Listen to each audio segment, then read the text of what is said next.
Si je me tais, où j'apprendrai à écouter la voix du bon berger. Quand je l'entends, où je comprends qu'il a payé pour ma liberté. Si je me tais, où j'apprendrai à écouter le roi des rois. Béni soit ton nom, Seigneur notre Dieu, toi qui règnes au-dessus de tout nom. Nous te disons merci encore pour ce moment. La grâce qui nous a été accordée, Seigneur, ce jour. Père, là où 2 ou 3 sont rassemblés, nous savons que tu es présent et je le crois. Je crois que, Seigneur, lorsque tu nous fais chanter ce chant, lorsque tu nous fais nous arrêter sur ce chant qui dit « Je suis la grâce infinie de Dieu ». Oui, c'est un rappel que, Papa, tu es avec nous et que tu nous aimes. Que quelque chose doit se passer, quelque chose doit changer, quelque chose doit s'améliorer, quelque chose doit transformer les cœurs, quelque chose doit changer dans nos vies, dans notre façon de te servir, dans notre façon de marcher, dans notre façon d'agir, dans notre façon de faire des choses pour la gloire de ton nom. Parce que Seigneur, lorsque tu as changé le nom de Jacob en Israël, ô Éternel, quelle grâce! Quelle grâce! Tout ce que tu as opéré dans la parole, Seigneur, c'était inattendu. Tout ce que tu as fait pour tes serviteurs, c'était dans des temps inattendus. Des temps où, Père éternel, personne ne pouvait s'imaginer que tu allais intervenir. Mais tu l'as fait. Parce que tu es un Dieu miséricordieux. Tu es un Dieu fort. Tu es un Dieu puissant. Tu vas prier pour la parole. Tu vas dire, Seigneur, dis un mot. Je ne sais pas quoi, mais dis un mot. Si ce n'est toi, Seigneur, que je loue sur cette terre, alors pourquoi je vis? Merci Jésus. Merci Papa. Béni soit ton nom.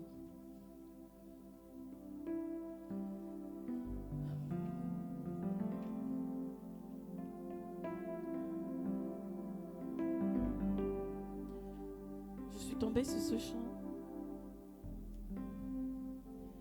Je connaissais déjà, mais parfois Dieu nous fait revenir sur des chansons qui sont déjà passées. Des chansons qu'on a écoutées à nos débuts de notre conversion. Et c'est comme un message. C'est comme un message qui te parle, qui m'a parlé encore, qui m'a dit, pose-toi la question, pose-toi des questions et réponds-y.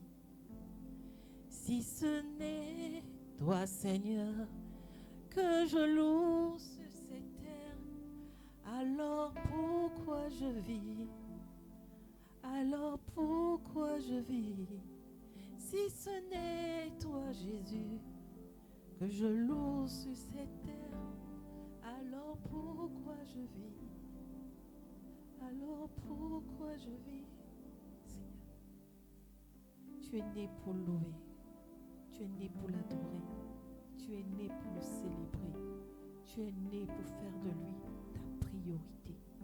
Tu es né pour élever son nom plus haut des cieux. Tout ce que nous voyons est éphémère. Ça va disparaître. Mais une chose ne peut pas disparaître. C'est la puissance, la présence ultime de Dieu. Et pour cela, il a besoin que nous soyons prêts. Il a besoin que nous nous disposons. Il a besoin que nous allons à sa recherche et que nous expérimentons la gloire ultime de Dieu. Amen. Alors, mon message ce matin que le Seigneur a déposé dans mon cœur, c'est mon histoire, le chemin, la victoire. Certainement, on va pas lire, mais je pense quand même que tout le monde connaît l'histoire de Joseph, n'est-ce pas, dans Genèse 5, 37.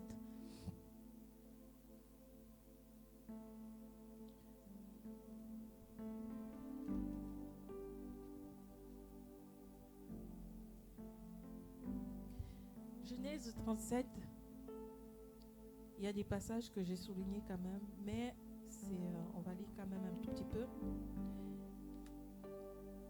Parce que l'histoire de Joseph, elle est très longue.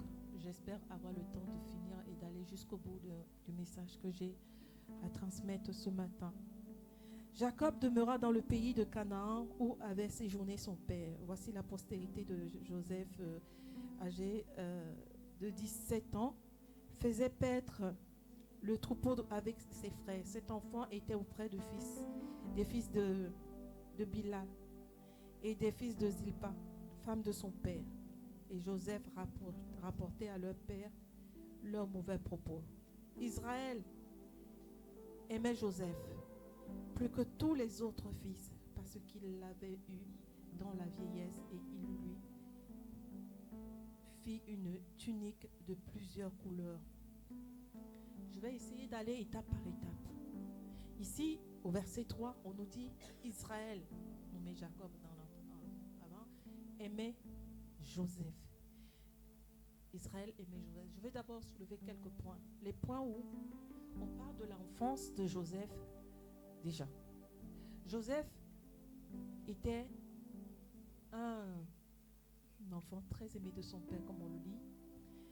Et à cause de cet amour, à cause de l'amour que son père lui manifestait, Joseph a passé par des épreuves. Joseph va connaître des tribulations.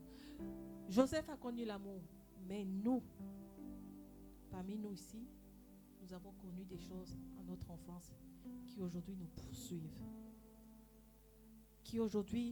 que nous transportons aujourd'hui dans notre quotidien, qui nous empêchent d'avancer, qui nous empêchent d'évoluer, qui nous empêchent de vivre pleinement la gloire de Dieu. Ce sont même des blocages dans notre vie qui nous empêchent la réussite. Et ce matin, le Seigneur veut simplement nous dire, ne regarde pas ces choses, cherche à transformer ce que tu as vécu dans ton enfance en quelque chose de positif. Va chercher en profondeur les éléments qui sont négatifs à ta vie. Si dans ton enfance, quelqu'un ou tes parents ont dit des choses, ont fait des choses, et tu n'as pas reçu quelque chose de fort de tes parents, ou même lorsque tu vivais en famille, transforme-le en force. Transforme-le en force. C'est pour la gloire du nom de l'Éternel, mais aussi c'est pour ta vie, c'est pour ta réussite, c'est pour un but précis. Moi, j'aime souvent prendre cet exemple et j'en parle souvent avec mes sœurs. Moi, j'ai des parents qui sont un peu très spéciaux. Je prends ce témoignage parce que mes parents, moi, je sais qu'ils nous aiment. Ils nous ont toujours aimés. Mais ce ne sont pas des parents qui vont venir te prendre comme ça dans les bras et te dire je t'aime. Ce ne sont pas des parents qui vont te manifester un amour que tu vas te dire ah mon père m'aime, ma mère m'aime. Même apprécier quand tu fais quelque chose de bien, ils ne vont pas te dire ah c'est bien. Ils vont te regarder. Et lorsque j'ai commencé à coucher, je ne sais pas, il y a quelque chose qui s'est passé dans mon cœur. Je me suis dit, et parfois on en parle avec mes soeurs, on se dit, on ne doit pas reproduire ce que nous on a vécu. Ce n'est pas parce que mes parents n'ont pas fait que moi je ne dois pas faire pour mes enfants. Et c'est ce que nous faisons beaucoup. C'est ce que l'erreur que nous faisons. En plus, nous sommes en Christ. Moi, je ne parle pas aux non-chrétiens, je parle aux chrétiens. En plus, nous sommes en Christ. Donc, comme ton père ne t'a pas montré ça, ton enfant ne va pas recevoir ça. Comme ta mère ne t'a pas montré, je t'apprécie, je sais que tu fais ma fille, mon fils, c'est bien. Toi aussi, tu ne vas pas faire non. Il y a une chose qu'on ne sait pas. Ce qu'on n'a pas reçu, parce que tu ne l'as pas reçu, tu ne le reproduis pas, tu enclenches encore ça dans la vie de l'autre enfant, de ton enfant. Et ce qui fait que ça va, sauf si cet enfant a le déclic, et puis après ça change plus tard. Même parfois quand nous sommes dans le Seigneur, on ne le fait pas. On n'a pas ce déclic. Mais aujourd'hui, je veux dire à quelqu'un, aie le déclic. Manifeste de l'amour. Manifeste de l'attention. Manifeste, là je parle de la vie des parents, parce que c'est un exemple que je prends. Mais ça peut être pour beaucoup de choses. Si dans ton parcours, on t'a dit que tu étais insignifiant, dis non, tu n'es pas insignifiant. Parce que Dieu n'a pas dit ça de toi. Même sans connaître le Seigneur, il dit du sang de ta mère. Aujourd'hui, tu es où? Regarde simplement là où tu es. Où es-tu assis aujourd'hui? tu es dans la maison de l'Éternel. Donc, il y a quelque chose qui doit se passer dans ta vie. Ton nom est déjà écrit quelque part. Le plan de Dieu est déjà planifié pour toi. Mais tu ne peux pas rester, je n'ai pas reçu ça, donc je ne peux pas faire ça. Non. C'est toi qui as le dernier mot pour changer ta destinée. C'est toi qui as le dernier mot pour changer ton parcours. C'est pas parce qu'on a dit tu ne seras rien que tu ne seras rien. Beaucoup de personnes parmi nous l'ont entendu. Les gens aiment souvent dire, moi je suis né comme ça. Mais non, tu n'es pas né comme ça. Tu n'es pas né comme ça. Dieu ne t'a pas créé. Il dit qu'il nous connaissait déjà. Et tu penses que tu es né. Les circonstances ont fait que tu sois né dans des conditions, mais ça ne fait pas, ça ne détermine pas la personne que tu dois devenir. C'est toi qui décides de qui tu dois devenir. C'est toi qui décides de comment tu veux être demain. C'est pas quelqu'un qui va sortir de l'extérieur pour venir te transformer. C'est pas quelqu'un qui va changer, c'est ta mentalité qui doit d'abord changer. C'est pas parce qu'on a dit de toi que tu n'es pas un aimant ou que tu n'es pas une femme capable de, que tu dois rester sur cette position. En plus, nous avons le Seigneur. Donc nous voyons déjà ici que dans le verset 3, Joseph a manifesté de l'amour à ses frères. Jacob, Israël, a manifesté de l'amour à Joseph. Vous allez voir plus loin que moi, je crois, c'est ce que je me suis dit, et c'est ce que moi j'ai compris quand je lis ce passage. À cause de cet amour, le chemin, le parcours de Joseph était différent.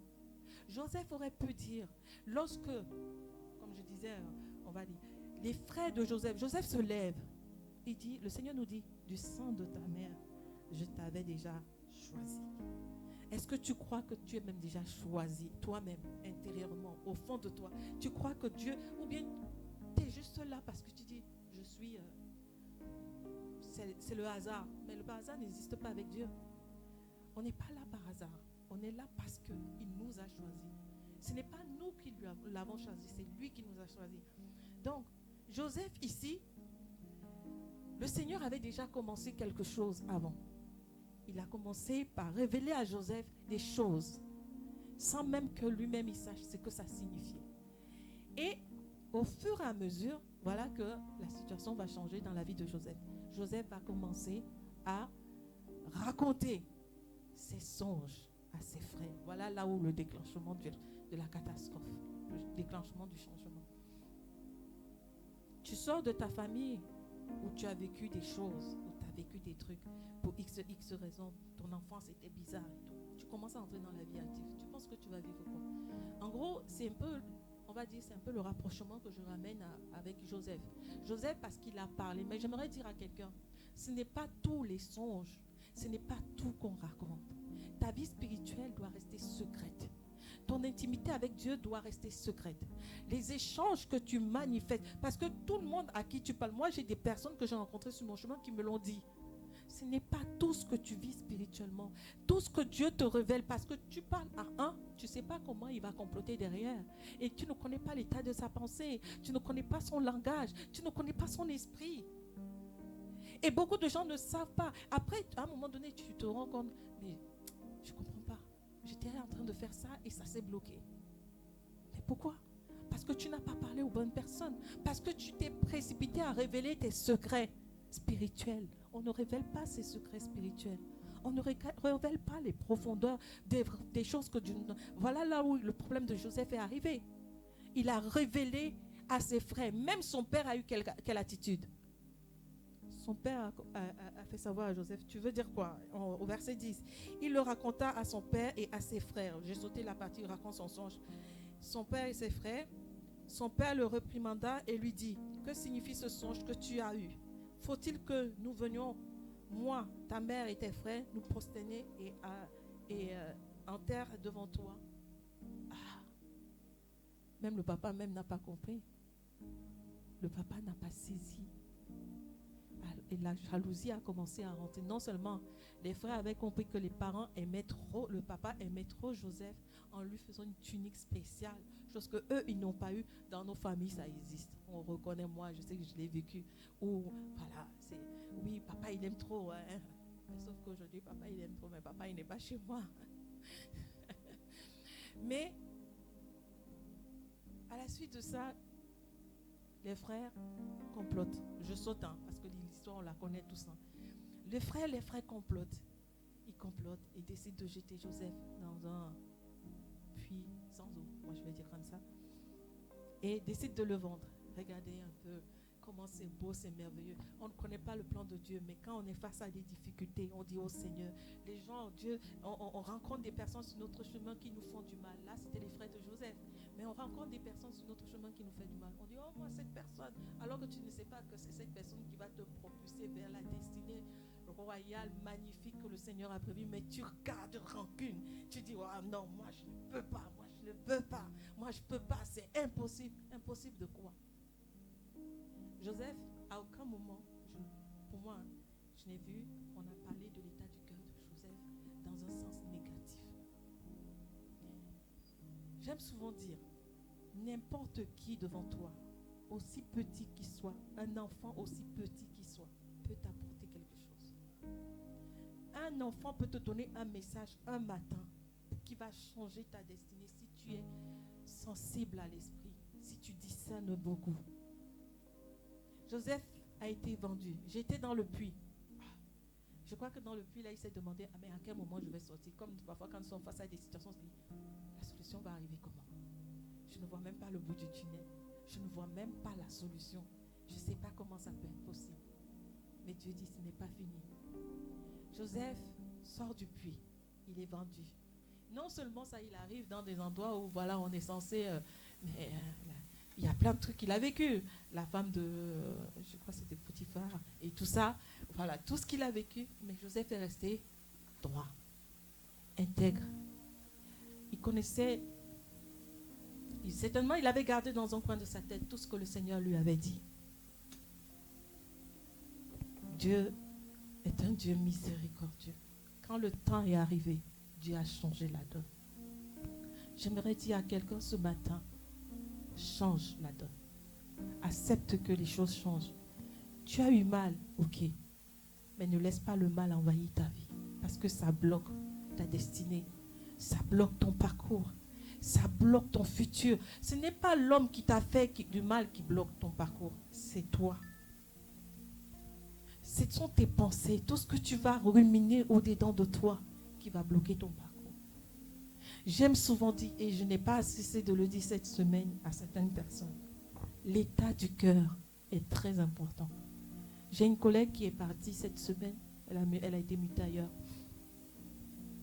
Et on parlait, et parfois quand ça n'allait pas au travail, elle était stressée. Elle vient me faire, je veux te voir, viens. Même si je ne suis pas là, je suis obligée de rentrer au bureau. Faut que, voilà. Et je lui ai dit, tu sais, non, elle est musulmane. Et je lui ai dit, tu sais, moi j'aime souvent faire la part des choses. Enfin, j'aime souvent. Je lui ai dit, tu sais, la Bible dit ça. Mais je suis sûre que dans le Coran, moi je ne connais pas le Coran, mais je suis sûre que dans le Coran c'est aussi écrit, mais de différentes manières, en disant, garde ton cœur plus que tout, de lui viennent les sources de la vie. Ça veut dire quoi? Moi, le jour où le Seigneur m'a fait tomber sur ce passage, j'ai dit, voilà la clé. La clé. La clé qui ouvre les portes. Donc moi, j'ai du mal à voir des gens qui, quand il y a un truc, tu gardes. Mais tu es en train de... Simplement quoi? Les portes se referment. Si tu as fait un jour, tu as fermé une porte qui pouvait s'ouvrir. Tu as fait 2 jours, tu as fermé une porte. C'est à l'instant T là. Tu libères ton cœur et puis on avance. Mais les gens ferment. Les gens restent dans leur état d'esprit, colère, nervosité. Non, je ne peux pas pardonner. Je ne cible pas quelqu'un, mais c'est ce que nous vivons. Non, c'est trop dur. Non. Même, on va même faire jusqu'à des prières pour dire, ah Seigneur, j'élève la voix vers toi, cette situation-là, le frère, la soeur, la mère, le tonton, le tata, la tata, ou quelque que ce soit. Tu pries même dans le sens que Dieu puisse... Mais tu penses que ce n'est pas un enfant de Dieu aussi? Tu penses que ce n'est pas une créature de Dieu que Dieu aime? Et tu crois que Dieu va agir parce que toi, tu as élevé la voix envers sa créature. Lui-même qui a créé sa créature, tu vas élever la voix pour que le Seigneur frappe la vie de la personne. Non, tu t'es trompé de combat. Commence déjà à changer toi-même l'état de ton cœur. Rapproche-toi de Dieu et dis, Seigneur, je me doute que cette situation n'est pas facile. Cette personne, soyons honnêtes envers Dieu. lorsque nous prions là, lorsque nous sommes face à des situations que nous ne comprenons pas, nous subissons des choses, des injustices même si tu veux. Mais quand tu vas te présenter devant Dieu, c'est des expériences, hein. Quand tu vas te présenter devant Dieu, moi, tu m'as fait du mal. Tu penses que c'est toi, je vais aller présenter devant Dieu. Ah non, je vais aller dire, Seigneur, je viens de vivre, comme si tu parlais en face, on se parle face à face. Seigneur, je vis ça. Je viens de vivre ça. La personne, elle m'a fait ça. Mais je pense que, certainement, moi, j'ai fait quelque chose qui n'allait pas dans le sens de la personne. J'ai fait quelque chose qui n'était pas... Ce n'est pas la personne que je pointe du doigt, c'est moi-même d'abord. Je regarde à mon cœur. Et puis, j'expose la situation au Seigneur. Et puis, je lui dis, s'il y a quelque chose qui ne va pas, s'il y a un élément que je n'ai pas perçu, s'il y a quelque chose que tu dois réparer, répare. Et maintenant, laisse-moi partir. Que rien ne reste dans mon cœur, dans le négatif envers tel. Parce que ça n'apporte rien. Les sources de la vie, c'est ça. Tout ce que tu vas faire, là où tu vas entrer, là où tu vas manifester, là où la plante de tes pieds vont fouler, il te dit, il te le donne. Tu ne peux pas posséder quelque chose si toi-même ton état d'esprit n'est pas correct. L'état de ton cœur est fermé. Tu as de la colère vis-à-vis de quelqu'un, quelque part, il y a des... Va réparer. Va changer ça. Va transformer la chose en positif pour que les portes se soient libérées, pour que l'atmosphère change dans ta vie, pour que quelque chose s'améliore dans ton quotidien. Joseph, malgré ce qu'il a vécu, nous voyons la fin de son histoire. Le songe que Dieu lui a montré, c'est le songe qui s'est manifesté. Ceux qui te font la guerre, la parole de Dieu dit quoi? Ils te feront la guerre, mais ils te vaincront pour qu'ils ne puissent pas arriver à ça. Tu as un travail déjà à faire. Parce qu'on aime bien utiliser la parole à notre manière. On va dire, oh le Seigneur, tu m'as dit, ils me feront la guerre, mais ils ne me vaincront pas. Mais Dieu te dit, ils te feront la guerre, ils te vaincront pas. Mais quel est l'état de ton cœur actuellement? Est-ce que l'humilité ne précède pas la gloire? Je suis un Dieu de justice. Ne te fais pas justice toi-même. Laisse-moi faire. Laisse-moi agir dans ta vie. Laisse-moi planter comme je veux planter. Laisse-moi transformer comme je veux transformer. Laisse-moi diriger ta vie et l'état de ton cœur, de ton esprit, comme moi je le souhaite. Même si tu ne t'appuies pas sur la parole, mais laisse-moi diriger ta vie. J'ai écouté un message cette semaine. Et lorsque j'écoutais le message, je disais, mais c'est bizarre. En fait, parfois, je ne sais pas si ça vous est déjà arrivé. Vous pouvez parler à quelqu'un pendant des années, vous pouvez aller aux gens, machin et tout, et puis vous vous rendez compte que un jour vous tombez sur un message, et vous vous rendez compte, quand tu parles, tu ne sais pas que ce que tu dis, est-ce que c'est de Dieu, est-ce que c'est pas de Dieu? Tu ne te poses pas la question, mais tu as parlé, tu as donné un conseil, et puis quand tu écoutes plus tard quelque chose, je suis tombée sur une prédication, et ça m'a tellement, je dis, hey. Mais en fait, c'est biblique. Je ne connais pas toute la Bible, mais c'est biblique. Je dis, non, en fait, ce que j'avais dit il y a tel nombre de temps à telle personne, ma manière de parler, ou c'est ça, c'est vraiment, je dis, waouh, Seigneur. En fait, je ne suis pas folle. Moi, c'est ce mot que j'aime employer. Je dis souvent, je ne suis pas folle. Seigneur, donc je ne suis pas folle. Donc, tu es vraiment là. Hein? Tu parles vraiment. Hein? Et ça aide. Lorsque le Seigneur t'envoie ces signes-là pour te propulser, pour te prendre, t'amener à une prise de conscience, ça aide. Pour que tu puisses aller et être comme un Joseph, il faut que tu guérisses, que Dieu te guérisse. Tu as de l'eau vive en toi. La femme samaritaine auprès du puits a dit, Jésus lui a dit, si seulement tu connaissais. Le Jésus est l'eau vive. Tu as Jésus en toi. Tu ne peux pas donner de l'eau vive à quelqu'un si toi-même déjà, cette eau vive n'est pas en toi comme il se doit. On ne peut pas donner quelque chose qu'on n'a pas. On ne peut pas transmettre quelque chose qu'on n'a pas. On ne peut pas emmener quelqu'un à transformation si nous-mêmes, au-dedans de nous, on n'a pas cette chose. Tu fais fausse route et tu fais faux combat. C'est pour ça que nous devons nous rapprocher du Seigneur. C'est pour ça que nous devons être près de lui et le laisser agir et le laisser nous transformer. Cela nécessite, comme on dit toujours, la prière. La prière, la prière, la prière, la prière, la prière. La prière, c'est quoi? La prière, c'est le lieu où ta destinée est forgée. Où Dieu prend ta destinée et il la transforme. Tu ne peux pas entrer dans une destinée si tu n'as pas été forgé. Lorsque tu seras confronté à des difficultés, tu vas rester dans le même état. Tu vas rester dans un état. Tu ne peux pas. Tu auras envie de lâcher, de rétrograder spirituellement. Et c'est ce qui nous arrive tous. Parce qu'on n'est pas dans le lieu pour être forgé. On n'accepte pas ce lieu. On veut que lorsqu'on a un problème, oh pasteur, voilà mon problème. Mais le pasteur, il va faire quoi? Ta destinée est entre tes mains. Lorsque Joseph s'est retrouvé dans cette situation, est-ce qu'il y avait un serviteur de Dieu pour l'aider? Non. Il s'est retrouvé tout seul. Il s'est appuyé sur sa foi, sa détermination, la confiance qu'il avait envers son Dieu. Il ne s'est pas appuyé sur quelqu'un.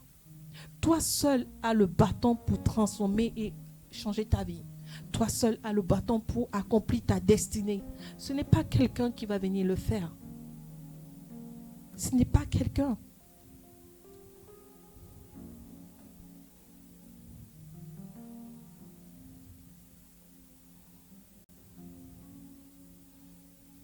Amen. J'aimerais revenir sur ce que j'ai dit au début. Rentre en profondeur. C'est important. Parce que les blessures de l'enfance, est-ce qui fait ton caractère aujourd'hui? On ne le sait pas, on ne le voit pas comme ça, mais c'est vrai. Les situations qu'on a vécues dans l'enfance, c'est ce qui fait de nous ce que nous sommes aujourd'hui. La manière dont tu vas traiter ta femme dans le foyer, c'est ce qui fait de toi la femme que tu es. C'est ce qui fait de toi. C'est ce que tu as, l'homme que tu es. Tu as été dans l'enfance qui fait de toi. C'est ce qu'on appelle les handicaps. Beaucoup, nous rentrons avec des handicaps. Nous avons des relations et nous créons des relations, mais il y a des handicaps. Oh, telle personne, elle était mon amie. Maintenant, non, parce qu'il y a un handicap quelque part.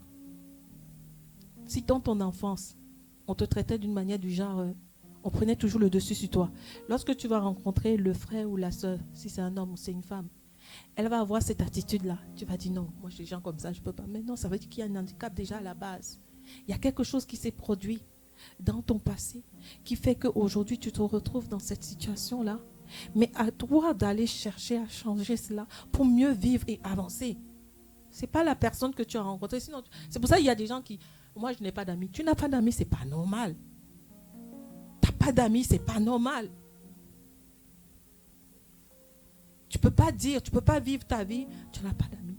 Tu es recroquevillé sur toi-même. Tu ne veux pas échanger avec les autres. Tu ne veux pas partager. Il y a même des éléments bien en toi, tu ne veux pas leur apporter. Et tu te dis enfant de Dieu. Et tu te dis serviteur de l'Éternel. Et tu te dis homme de Dieu ou ce que tu veux, ou femme de l'Éternel, comme vous voulez. Tu évites même les gens. D'autres, on a même entendu, moi j'aime pas les gens. Comment tu peux dire que tu n'aimes pas les gens et tu dis que tu aimes Dieu? C'est possible ça? Je vais aller choquer. Comment tu peux dire, moi je ne pardonne pas, et puis tu dis que tu aimes Dieu? Comment tu peux dire, moi je... Déjà le moi je là, c'est l'orgueil. C'est un mot d'orgueil. Moi je... Comment tu peux dire, je ne peux pas faire ci? Ah non, ça là, non, non. Parfois, moi, quand je parle comme ça, tout de suite, le Saint-Esprit me répond. Tu es qui, toi? Tu es qui? Tu as quoi? Ce que tu es, c'est ce que j'ai décidé. L'image que tu représentes, c'est parce que je suis là. Mais sinon, tu n'es rien. On n'a rien. On ne possède rien. Rien du tout. Quand je vois tout ce que les gens mettent en place, oh, moi, on ne me fait pas ça. On ne te fait pas. Gloire à Dieu. Mais tu es Dieu. J'aime souvent prendre cet exemple. Lorsque je m'étais retrouvée plusieurs fois, une fois je me suis retrouvée, mais c'était dur. La situation était tellement dure que j'ai pleuré. C'était encore mes débuts de ma conversion. Hein. Quand tu ne sais pas comment faire, tu cherches, tu parles au Seigneur, tu écoutes, mais tu es là, tu souffres. Tu dis non, Seigneur, non, je ne peux pas. Tu pleures. Et un jour, jusqu'aujourd'hui, c'est pour ça que je dis souvent aux gens, le pardon, viens me faire tout ce que tu veux. Mais quand j'enclenche ça coule dans mes veines. J'ai dit le pardon coule dans mes veines. Fais-moi autant de mal que tu veux. Mais j'ai décidé, ce que tu vas me faire ne va pas bloquer mon avenir. Je refuse. Manque-moi de respect. Parle-moi comme tu veux. Mais moi, je sais que j'ai une seule vision. J'ai un seul truc qui m'a donné. Et je marche avec. Fais-moi tant de mal que tu veux. Tu n'arriveras pas. Et je vais vous partager. Je l'ai déjà fait. Peut-être les gens sont rentrés dans l'oubli. J'étais tellement dans une situation très compliquée. Mais très compliquée. Et je bénis le Seigneur le jour qu'il m'a fait cette révélation. Il m'a dit, ma fille, regarde à la croix. Regarde à mes sacrifices. Regarde au sacrifice que j'ai payé pour toi. Regarde ta douleur. Compare. J'ai dit, Seigneur, non, c'est bon.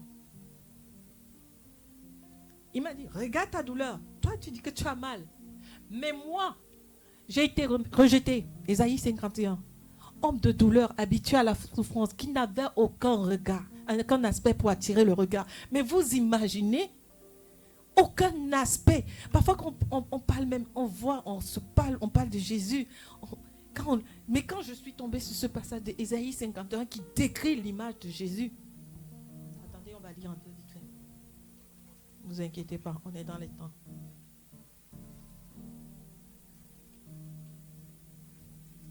Ésaïe 51.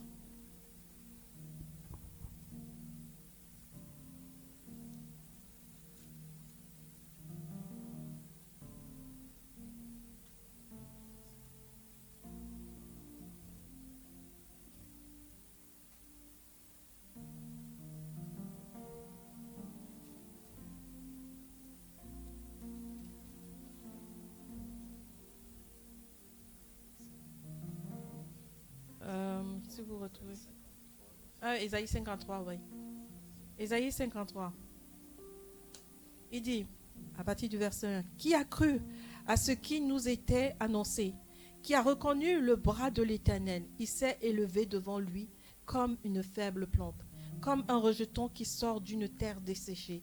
Il n'avait ni beauté, ni éclat pour attirer nos regards, et son aspect n'avait rien pour nous plaire, méprisé et abandonné des hommes, homme de douleur et habitué à la souffrance, semblable à celui dont on détourne le visage. Nous l'avons dédaigné, nous n'avons fait de lui aucun cas. Cependant, ce sont nos souffrances qu'il a portées, c'est de nos douleurs qu'il s'est chargé, et nous l'avons considéré comme puni, frappé de Dieu et humilié. Mais il était blessé pour nos péchés, brisé pour nos iniquités. Le châtiment qui nous donne la paix est retombé sur lui. Et c'est par ses maîtresses que nous sommes guéris. Alors dis-moi, disons-nous la vérité.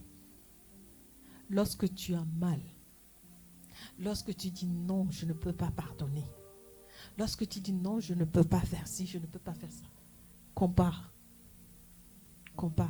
Moi, je l'ai eu en vision et en audible.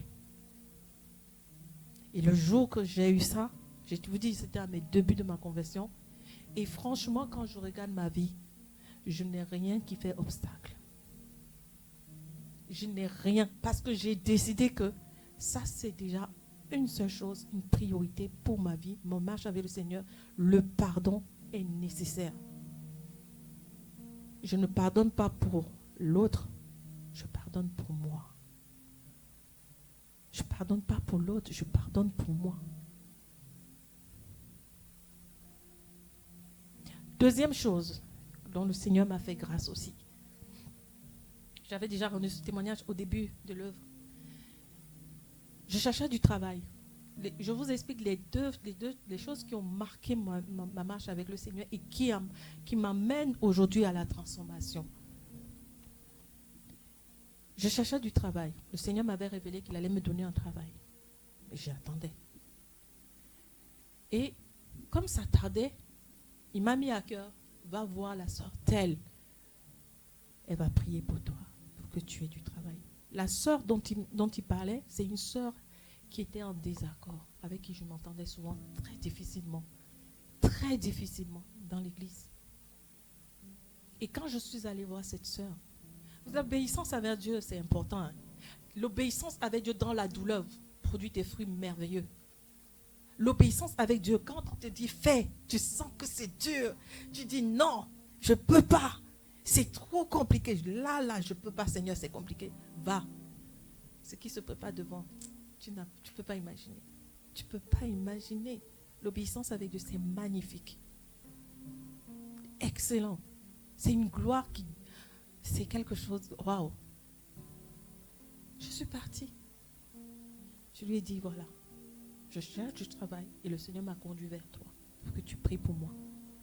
On a prié. Je suis partie. Dieu a fait grâce. J'ai trouvé mon emploi. La porte s'est ouverte. Et quand même ça s'est ouvert, c'est comme ça. Comme un jeu. Mais vraiment comme un jeu. Je n'ai même pas passé l'entretien. On avait mon CV devant. On m'a dit, ok, voilà, les oreilles, nanani. Vous savez, quand c'est du plan de Dieu, hein? Ouais, CV, machin, tous les oreilles, on te parle juste du boulot, ce que tu auras à faire. Est-ce que tu es d'accord ou pas? Oui, ok, validé.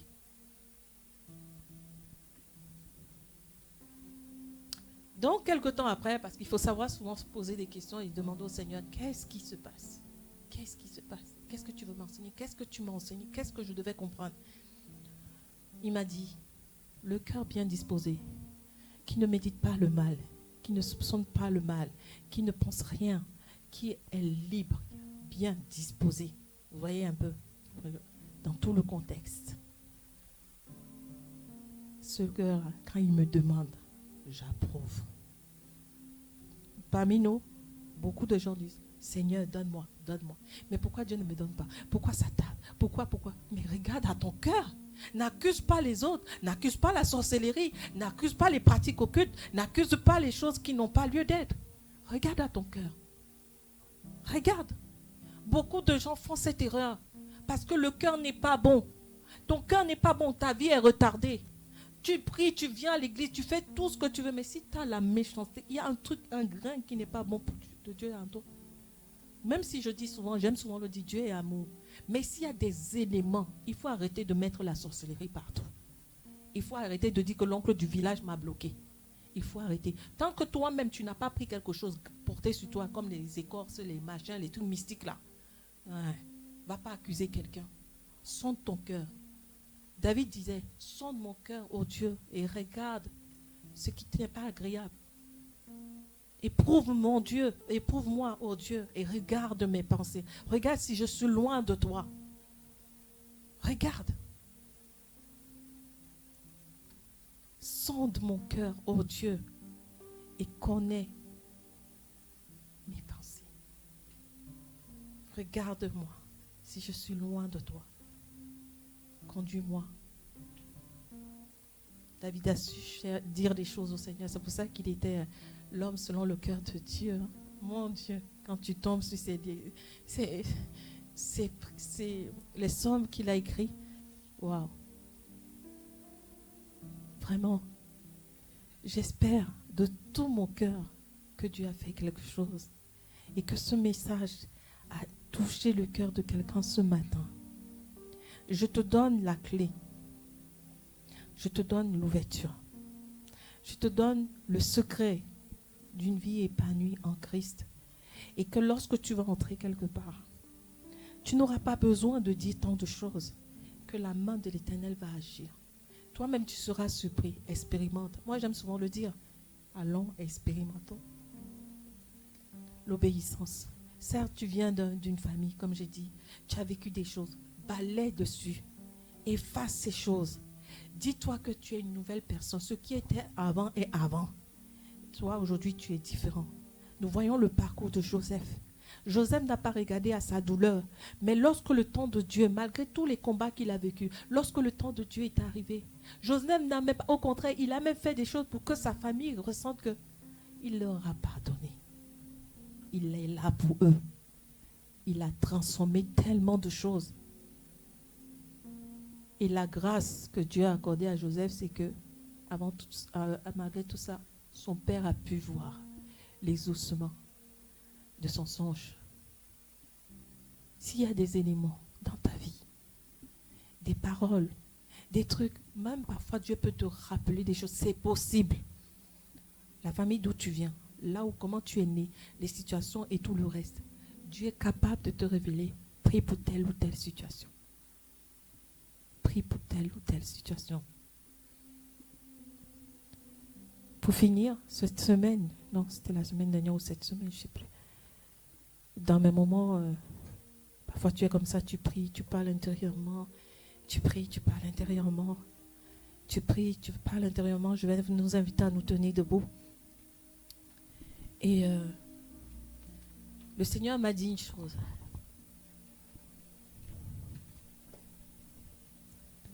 Prie. Je vous le partage. Prie en me demandant de t'apprendre à m'être agréable. Prie en me demandant de t'apprendre à m'être agréable. J'ai dit d'accord. Je suis dans ma prière de paix. Et peu importe les autres prières, j'ai mis de côté. Mais je demande juste une seule chose et je le partage avec toi. Et je vais simplement te dire, dis Seigneur, apprends-moi à t'être agréable.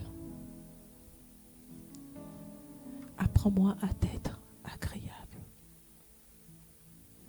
Alors nous élevons la voix, Père. Si ce message que nous avons reçu ce matin a touché nos cœurs, touché nos vies, touché notre être tout au plus profond de notre âme, voici ton peuple, Père, qui soupire après toi, qui te cherche jour et nuit. Apprends-nous à t'être agréable. Apprends-nous à regarder qu'à toi. Apprends-nous à compter nos jours afin que nous appliquions notre cœur à ta sagesse. Apprends-nous à marcher dans la vérité de ton nom. Apprends-nous à oublier notre personne et à nous abandonner totalement à toi. Que le jeu meure, que la chair meure. Seigneur, chaque jour, chaque instant, que ton Esprit Saint alimente nos pensées, notre être, afin de t'être agréable.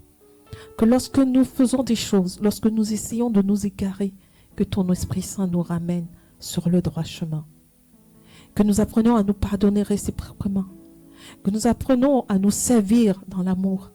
Que nous apprenons à nous humilier. Et surtout, à être dans l'obéissance totale avec toi. L'obéissance n'est pas facile. Mais Seigneur, parfois nous ne comprenons pas tout. Là où tu veux nous emmener. Mais nous savons que tu es capable. Lorsque le malheureux crie dans le désert, tu entends sa voix. Lorsque, Seigneur, une brebis soupire, tu la reconnais. Et je crois que tu reconnais la voix de chacun de nous ce matin, dans ce lieu, et même ceux qui sont connectés. Nous rendons gloire à ton règne, ta puissance et ta gloire. Et nous te disons merci, que la puissance du Saint-Esprit alimente nos cœurs, nos pensées, et nous acceptons à entrer dans un réel changement. L'état de nos cœurs, de notre esprit, de notre âme, Seigneur, te soit agréable, Seigneur. Chaque jour, chaque instant, rappelle-nous que, Père éternel, tu es notre priorité. Et que, Seigneur, quelles que soient les situations de ce monde, ces situations n'ont pas d'emprise sur nous. Que l'humain, en général, Père éternel, ne vienne pas transformer l'état de nos cœurs. Là où il y avait le manque de pardon, je deviens, Père éternel, une personne qui pardonne. Là où il y avait l'orgueil, je deviens quelqu'un qui s'humilie. Là où il y avait la colère, je rejette la colère, Seigneur, et je deviens quelqu'un de paix, une âme de paix, Seigneur. Et que l'eau vive qui est en nous, Seigneur, nous transforme et nous amène aussi à porter dans la vie des uns et des autres cette eau vive, fraîche, cette eau vive qui est Jésus-Christ de Nazareth. Nous bénissons ton nom et nous rendons gloire à ta puissance, éternelle notre Dieu. Que ta volonté se manifeste, que l'humilité nous précède et que ta sagesse, Seigneur, nous apporte encore, Père éternel, plus de discernement, éternel notre Dieu, dans notre marche, dans notre parcours sur cette terre, jusqu'à ce que Jésus revienne. Au nom de Jésus. Amen. Amen. Coule, coule, coule comme un torrent. Coule, coule, coule comme un torrent.